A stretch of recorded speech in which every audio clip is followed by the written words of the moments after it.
Right, we're here today at the windy Westwood Lakes for a review and a little fish with the new MTX4 pole. Okay, what we'll do is come out. We know that all poles look good at 30 metres, so we're going to go straight out and fish 60 metres so you can see for yourselves the performance of it and how it handles at that sort of length, especially on this sort of venue, which is a typical lake, a little bit wider than a normal snake lake, so we're just going to be fishing up the shelf into the shallower water. But hopefully you can see just how good this pole is and how responsive it is at 60 metres.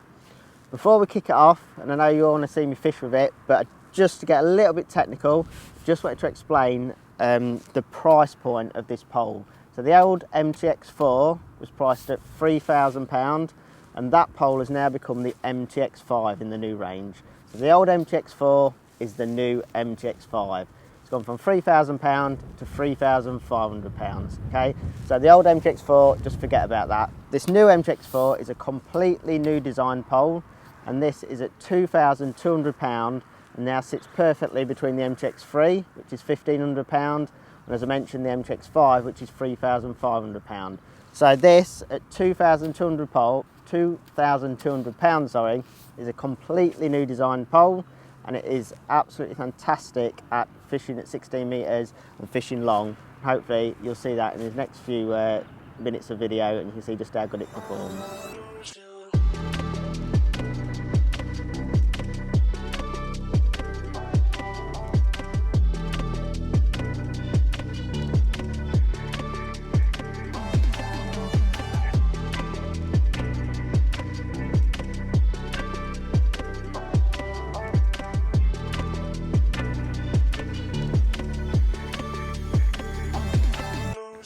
Tactic wise today, as I say, keeping it really simple. One line at 60 metres. It's a little bit wider than 60 metres here. What it does, it shelves up and I'm fishing where it shallows up in probably 2.5 foot of water. All I'm going to do, loose feed the fishery 6mm pellets over there, banded 6mm on the hook, strung out shot in, and then one of our carbon slims in a 0.4, just because it's a little bit windy today, just try and give it a little bit of stability over there. And then just keep pinging a few pellets over the top. I think with us being the only one on the lake today, we should get plenty of bites. So I'm hoping get the rig out there, feed a few over the top, and hopefully get some bites pretty quickly. So we'll whiz this out there and see if we can get a bite or two.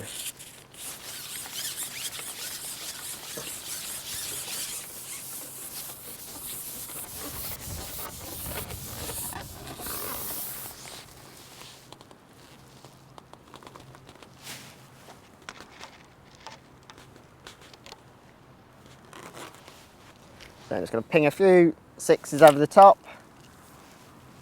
Just going to keep 6 or 7 pellets going in. A little bit of noise should bring the fish in.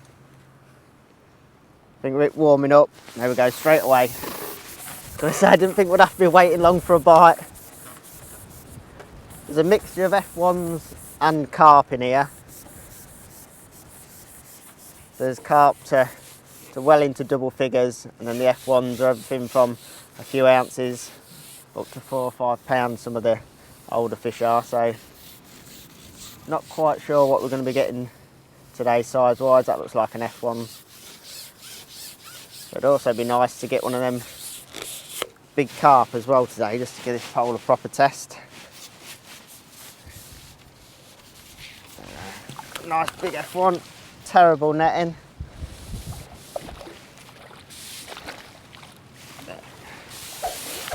Second time of asking.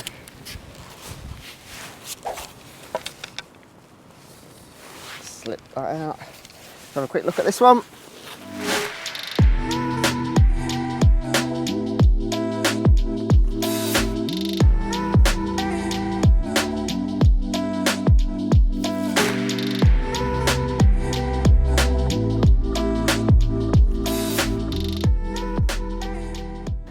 Right, just before I whiz this back out, I'll quickly talk you through the elastic and the top kit that I'm using on this today. So this is the 12 to 14 slick, the orange one in this, which is perfect when you're catching a variety of species, from small F1s right up to double figure carp.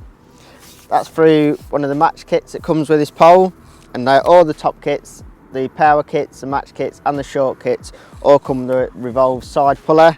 That's actually an internal roller that's in all the top kits and just makes your elastic run really smoothly when you're using that puller kit.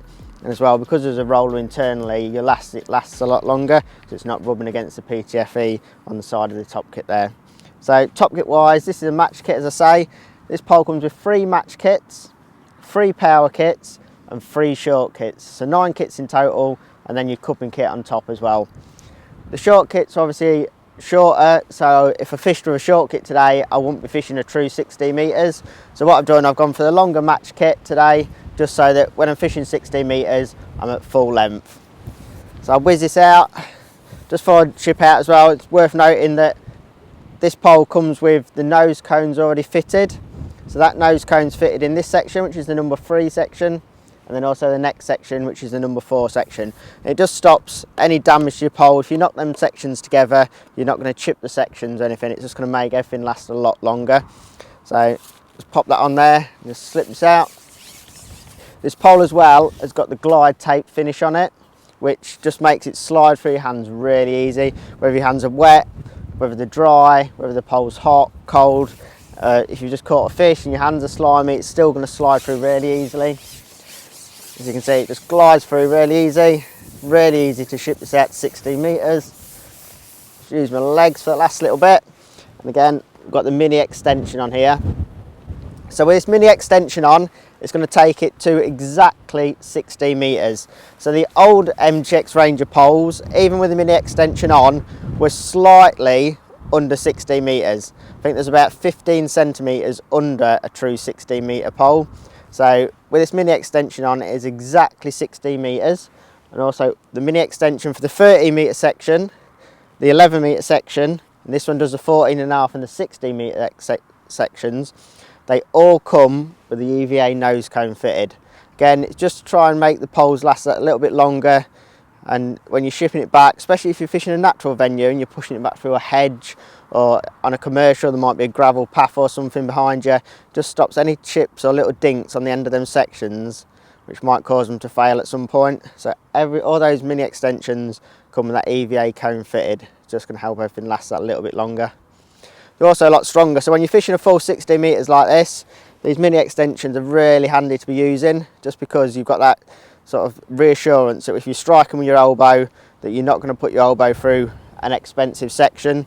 That's what these are designed for, just to give you that security that you can strike into a fish if need be, and you're not going to put your elbow through a section.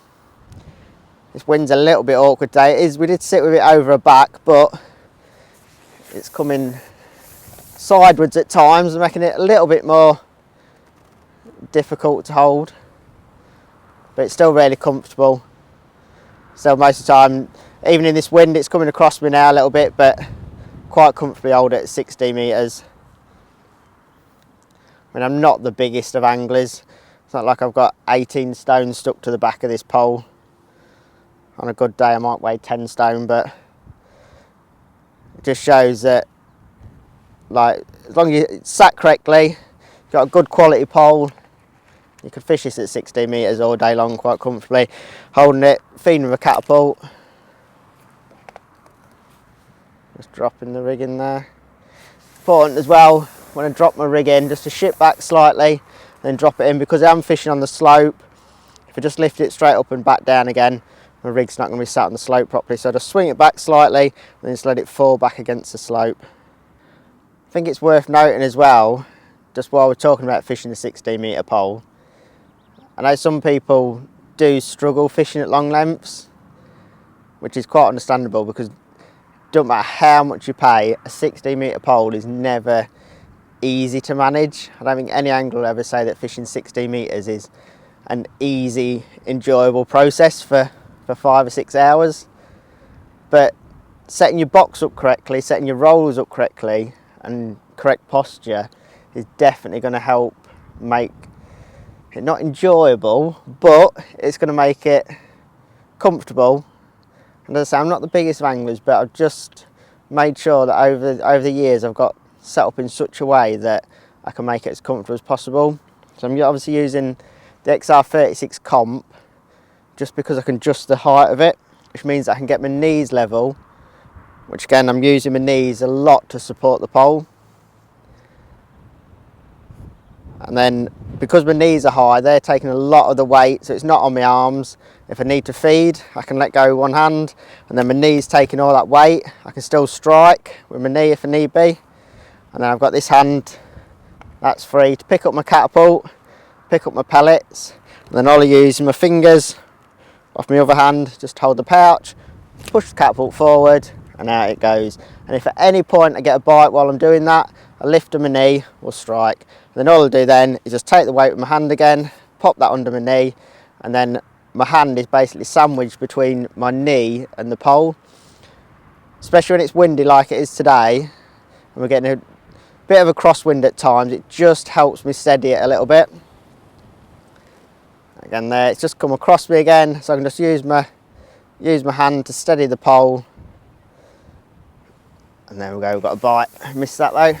Just pull it back, drop it in again, and then push it out. And even during that process there, I was using my knee. I never took the pole off my knee. So I was lifting my rig out slightly, sliding it back, pushing it back out, but I never took the weight of the pole actually in my arms. Because obviously if I was doing that 60 metres, again, makes it feel heavier than it actually is. It makes the process more difficult than it is. So just by thinking about the way that you do things, you can make it a little bit easier for yourself and just make fishing at 16 metres a smooth process. Same as when you hook a fish. Hopefully I'll get a bite in a minute and I can show you. So you hook a fish and then as I ship back, again I use my knees almost as an extra roller, ship the pole back slightly, and then I'll get it onto my rollers and then whiz it back the rest of the way. Had a little indication there. Definitely 1 or 2 fish about. I responded to some feed today. As soon as I put a few pellets in, I'm getting indications straight away. Just that wind is horrible at times. Just trying to keep the rig stable as possible. It's coming across me again now. While it's backwind, it's absolutely lovely. But then when it comes across like that, it just makes it a little bit difficult. Just ping a few more pellets in there. And again, I'm just going to drop my rig back in again. So I'm not picking the pole up, I'm sliding it back, using my backhand as a lever, picking it up, and then pushing it back out again. And the rig is right in the right place. With it being the backwind and slightly across as well, it's pushing the rig up the shelf.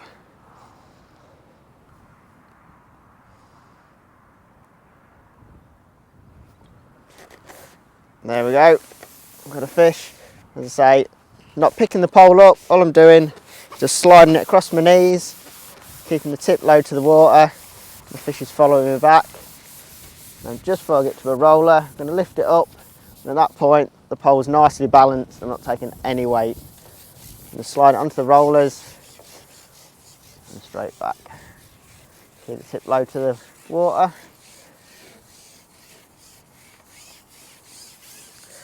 Sliding through my hands, that glide tape finish really nicely. I think this is a F1 by the looks of it. Just take your time with these, they tend to just pop up in front of the net.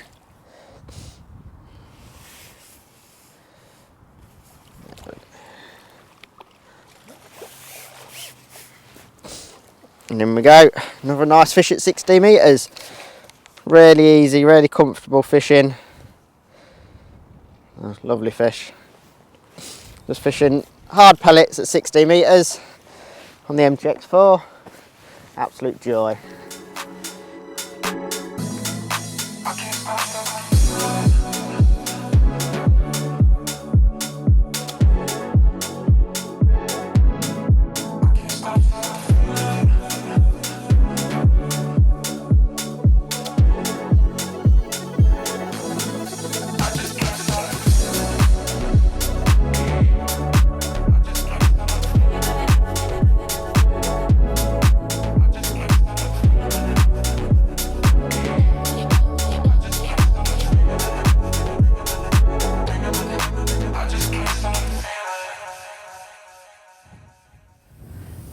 That's another one at 16 metres.